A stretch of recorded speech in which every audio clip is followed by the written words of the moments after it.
Di Sulawesi Selatan dikenal dengan adanya kehidupan manusia purba atau prasejarah yang tersebar pada beberapa wilayah, dan telah ditemukan bukti keberadaan mereka berupa peninggalan arkeologisnya. Salah satu daerah yang juga ditemukan beberapa peninggalan arkeologi sebagai bukti keberadaannya adalah di Kerajaan Sopeng. Mereka hidup berkelompok dalam satu kesatuan seketurunan. Mereka hanya mempunyai hasil kebudayaan yang sangat tradisional dengan mempergunakan berbagai macam-macam benda untuk dipakai sebagai alat dalam kehidupan sehari-hari mereka. Alat-alat rumah tangga mereka kebanyakan terbuat dari batu, kayu, dan tulang binatang. Mereka memenuhi kebutuhan hidup sehari-harinya hanya melakukan pertanian dengan menanam padi dan sayur-sayuran di atas bukit serta peternakan hewan. Bukti-bukti keberadaan mereka hingga kini masih dapat ditemukan pada berbagai tempat di Kabupaten Sopeng. Orang-orang arkeologi menyebutnya sebagai zaman batu atau biasa disebut dengan istilah tradisi megalitik. Zaman batu baru yang ditandai dengan alat-alat yang dipergunakan dalam kehidupan sehari-hari yang terbuat dari batu namun sudah diasah. Peninggalan-peninggalan dari kebudayaan megalitik dan neolitik ini bertebaran pada beberapa tempat di daerah Sopeng, misalnya di daerah Tinco, Sewo, Goarie, Umpangen, Lao, Pising, Salotungo, Sering, dan Sekanyili, serta perkampungan tua di Maruriawa. Daerah-daerah yang disebutkan itu dikategorikan merupakan perkampungan tua dengan bukti-bukti arkeologi yang ditemukan di daerah tersebut. Bukti-bukti itu adalah peta alang Kanangi, yaitu struktur batu berundak, batu pemujaan, dolmen, dakon, batu dulang, dan batu altar.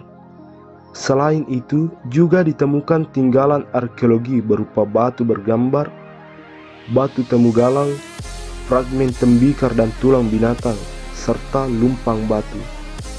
Selain pada pengamatan yang dilakukan pada dua perkampungan tradisional, yaitu Sekanyili dan Goarie, terdapat situs ditemukannya Tomanurung yang menjadi cikal bakal penguasa pertama yang mempunyai struktur pemerintahan yang cukup teratur. Sistem pemerintahan mereka sebelum Tomanurung pun sangat sederhana, yaitu dalam satu kelompok diperintah oleh seorang dari kelompok itu yang paling tua dan disegani. Sistem pemerintahan semacam ini sangat rawan terjadinya konflik di antara mereka sendiri, sebab banyak sekali kesatuan kelompok di antara mereka. Saling menyerang di antara mereka tidak dapat terhindarkan. Kehidupan masyarakat yang serba tidak teratur itu membuat mereka hidup dalam keterbatasan dan apa adanya. Diperkirakan ketika memasuki abad ke-14, masih ada kelompok masyarakat yang hidup sebelum terbentuknya Kerajaan Sopeng, dan mereka hidup berkelompok di atas bukit dan lereng pegunungan dalam satu garis kekerabatan yang dipimpin satu orang dari kelompoknya sendiri yang disebut Matoa. Ketika zaman berkembang dan mengalami kemajuan, seiring dengan berkembangnya kehidupan sosial politik, satuan kelompok-kelompok masyarakat tersebut kemudian membentuk kelompok dan satuan unit-unit pemerintahan yang sederhana. Wilayah pemerintahan itu mencakup wilayah sosial pemukiman pada kelompoknya saja yang kemudian disebut Wanua. Wanua ini adalah unit sosial yang mempunyai pemerintahan sendiri. Luasnya berbeda antara Wanua yang satu dengan Wanua yang lain. Wanua dalam artian ini adalah gabungan dari beberapa kampung. Pada masa lampau, kampung biasanya terdiri dari beberapa rumah saja, yaitu antara 10 sampai 20.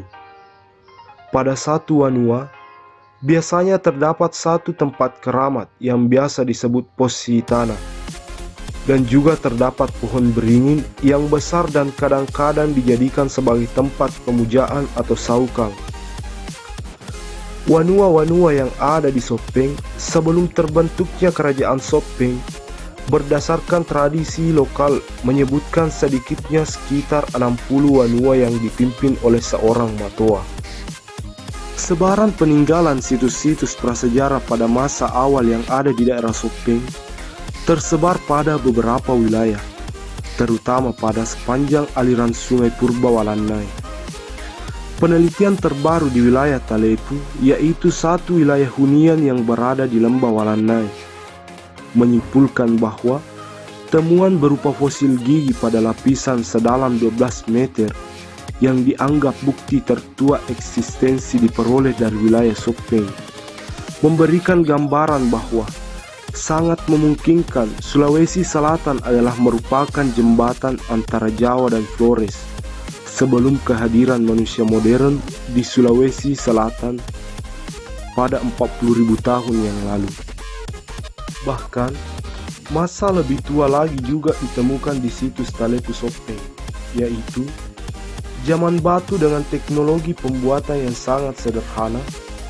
Alat-alat batu yang banyak ditemukan adalah di sepanjang aliran sungai Purba Walannai, yang disebut artefak batu Cak Benge. Kenyataan itu menunjukkan bahwa manusia purba di wilayah Sopeng telah ada sekitar 200.000 hingga 100.000 tahun yang lalu. Meskipun demikian, sampai sekarang penemuan tentang fosil manusia purba belum ada. Juga belum ditemukan tentang fase hunian dari manusia purba yang pernah menghuni wilayah daratan di Sopeng. Fosil manusia purba yang diperkirakan termasuk jenis Pithecanthropus erectus, pencipta manusia Cak Benge, sampai saat ini belum ditemukan.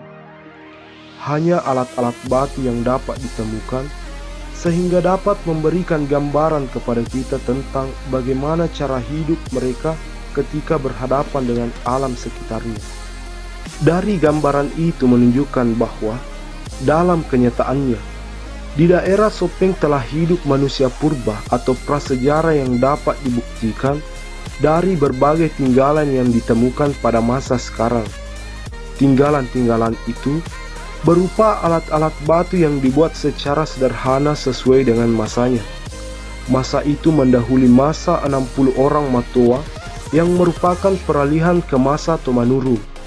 Selain itu, yang paling penting adalah bahwa masa yang paling menentukan adalah lahirnya kerajaan Sopeng pada masa transisi, yaitu dari masa prasejarah ke masa munculnya Tomanuru. Pada masa pemerintahan 60 matoa, sistem pemerintahan wilayah tidak mencerminkan suatu tatanan pemerintahan yang baik. Sebab 60 matoa yang pernah memerintah, mereka berdiri sendiri dan aturannya hanya berlaku untuk kelompoknya sendiri.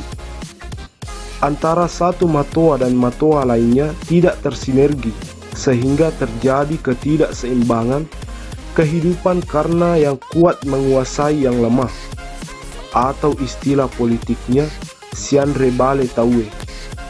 Kondisi ini dijelaskan dalam lontar de negare riaseng arung aga tetasi senna Taue siewa ada pada marana anak mani Taue na Sianre Balena na si beli belaianna Taue. Dek Tony ada apa iya siaya riasengnya bicara. Na riaseng pitu turungenge de arung siaga ni ro itana Sianre Bale Taue. Teke ada teke bicara. Yang artinya pada masa itu tidak ada yang namanya penguasa atau arung yang dipertuan, sehingga tidak ada saling memberikan informasi satu sama lainnya, kecuali hanya kepada kelompoknya saja. Kehidupan masyarakat kacau balau sebab tidak ada aturan yang mengatur dan mengikat mereka. Siapa yang kuat itu yang berkuasa, sehingga kehidupan menjadi kacau balau. Tidak ada saling mengharap dan tidak ada aturan hukum, apalagi yang namanya lembaga peradilan. Kondisi ini berlanjut selama 7 turunan dan tidak mengenal penguasa atau peradilan. Pada masa ketidakadilan itu, terjadi kemiskinan dan kemelaratan yang dialami oleh penduduk atau kelompok Anan. Penyebabnya Sehingga kondisi kemiskinan dan kemelaratan yang terjadi itu karena semua tanam-tanaman yang tidak membawa hasil. Tanaman padi selalu kena puso sebab kemarau panjang.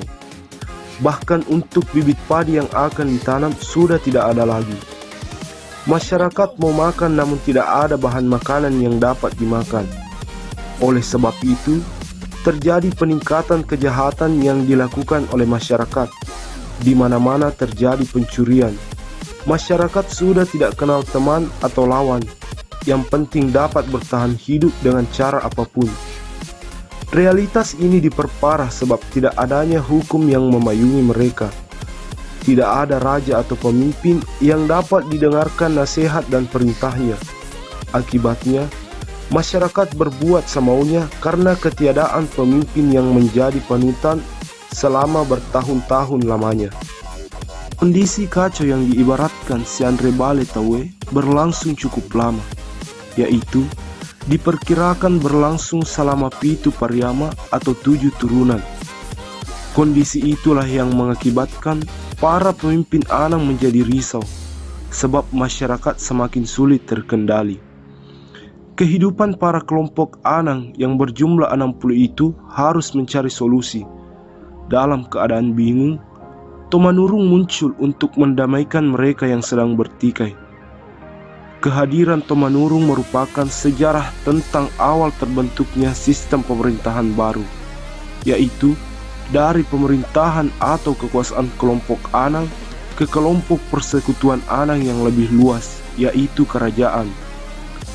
Konsepsi Tomanurung bagi rakyat Sopeng secara khusus adalah dilukiskan dengan penuh cerita khayalan, sehingga merupakan suatu uraian mitologis. Tomanurung dianggap sebagai awal adanya raja yang memulai dan menyusun pemerintahan.